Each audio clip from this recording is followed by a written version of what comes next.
What is going on, guys? I am here with Lex, Boom Baby Griffin. We are about to do a Q&A, so we posted, or Lex posted a post on his Instagram and on his Facebook, and we just got overwhelming comments. Like, almost 400 comments on Instagram, and I don't know how many on Facebook. We had 380 comments on Instagram alone, and on Facebook there was well over 50. So we had nearly, between us, like, I'd say 450, 500 comments. So obviously, guys, we're not going to get through all those. So what we're going to do, scroll and blast is going to be it. Yeah, we're going to scroll and blast. What is the best way to get shredded? Very generic. The very generic ones, guys, first answer is how long is as quick as you can. Best way to get shredded: count your macros, know where you're starting, be in a deficit. Add cardio as a tool to. Cardio is going to be your tool to help you create a larger deficit, which can help you, lose fat. But first, be sure you have a solid foundation to cut down. First thing to realize as well is you can't grow and shred at the same time, too, guys. You will if you're a beginner, like within a year of training, but you should not rely on that to. It's an anomaly. It ain't gonna happen every time. So yeah, food, and more food. Sort your food out, get it in balance. And choose one goal at a time. Yeah. How did you guys get into bodybuilding? Alright, I'll go. I throughout uni I was always into sports. Never not been doing some form of sport, either semi-pro, pro, or just recreational. And I came out of 4 years of fighting, got offered to do some fitness work, and when I came out of fitness work I needed to set myself a goal because I've been so used to having a fight that was coming up. So I set myself the goal of jumping on a natural bodybuilding competition, and that was where I kind of got hooked. Yeah. I would say for me, I was 6 foot, 125 pounds, so extremely skinny, and I needed something that could give me confidence. So I wanted confidence, and I was always whatever I did at the time, I was just very focused and zoned in on it, whether it be like computer games. I kind of switched from computer games to working out, and I'm very glad I got into like a healthy, active kind of hobby like that. So. Since we've been hanging out, we've realised we're very similar on things like that as well. Yeah. So whatever it is we're doing, we kind of get obsessed with it, whether it's sitting and answering emails, that's the best playing a game, it's like obsession. Blinkered on doing it. So I think you have to have that kind of attitude to be in this game. You have to have that one goal kind of structure to everything and really real focus. Okay. Do I cut or bulk first? Oh, this is a good question. Do I cut or bulk first? Okay, it's a simple thing of, are you happy with your current body fat percentage at the moment? If you're not, cut. If you are, grow. Yeah. If you're at, let's say, 15% body fat, if you're not comfortable with that and you feel like you're already kind of chubby, you should probably cut down a little bit and then ease into your lean gain phase as opposed to just starting in bulk, because your body fat is not going to go down if you're adding calories or macros. Right? And I'm a big believer, and a lot of my clients will know this as well, cut away the crap to build good, because it's very hard to see your true frame.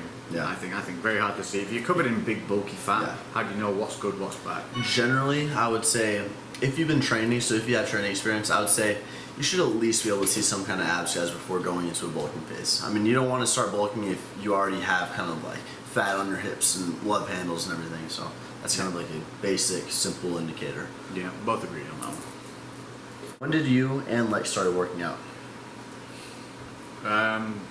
Lex has been training for years. Yeah, I've been doing something for 10 years. It's been around kind of functional lifting or weight orientated, whether it's been fighting, rugby, Thai boxing, American football, always done something. So even since a kid, I mean, you look at my background: football, basketball, American football, just anything I could play, anything I could do. And I've been training, I guess you could say, like, before my physique, trying to build my physique since about almost 18 years old, 17 and a half to 18 years old. But I was, of course, doing like, agility work, and I was into the sports performance kind of stuff when I was 14, 15, 16, but really started focusing on the weight training at about 17, 18. So you're 21. So 4 years? 4 years. Yeah. So my weight focus, 5 years now, I think. Just primarily weights, but 10, 11 years of doing something. Never not done anything. Will you ever shave your beard?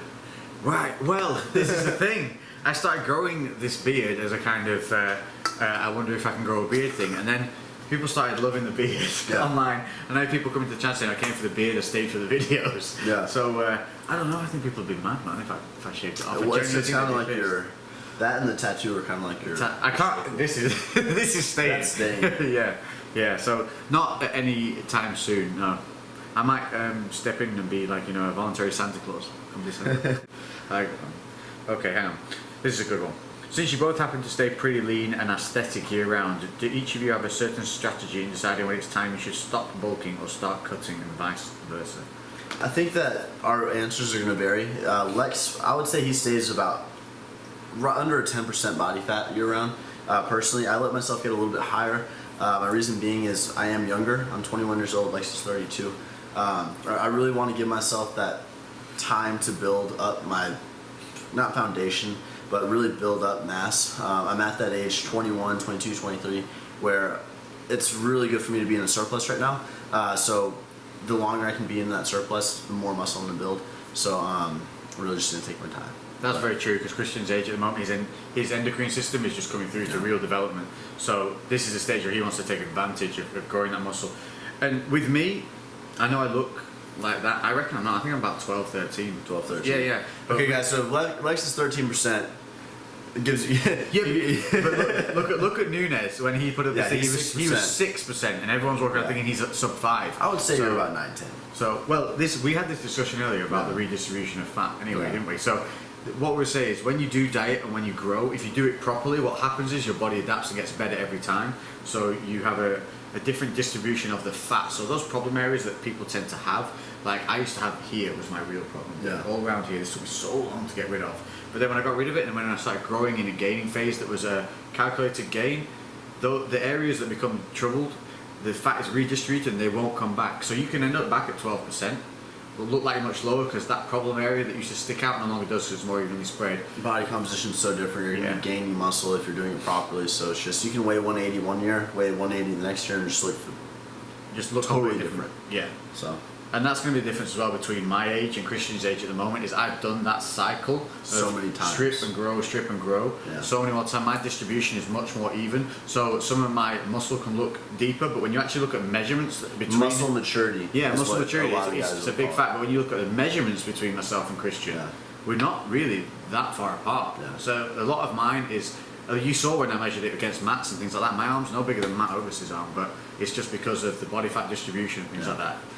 And I would say, guys, like, I don't want to let myself get much higher than what you got, like what most majority of viewers would consider about 14, 15%. Just because I can shred really quickly. I can not shred, but I can drop weight very quickly. So that if I'm bulking, I'm on 700 plus carbs a day, so it's very easy for me to cut down.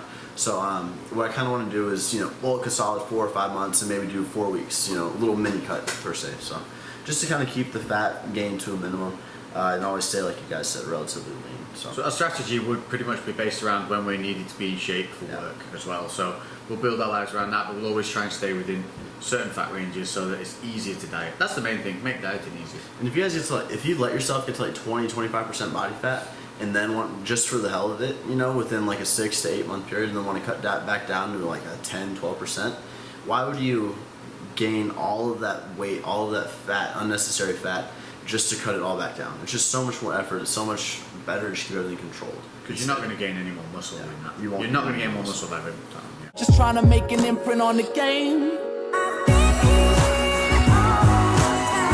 you ain't know,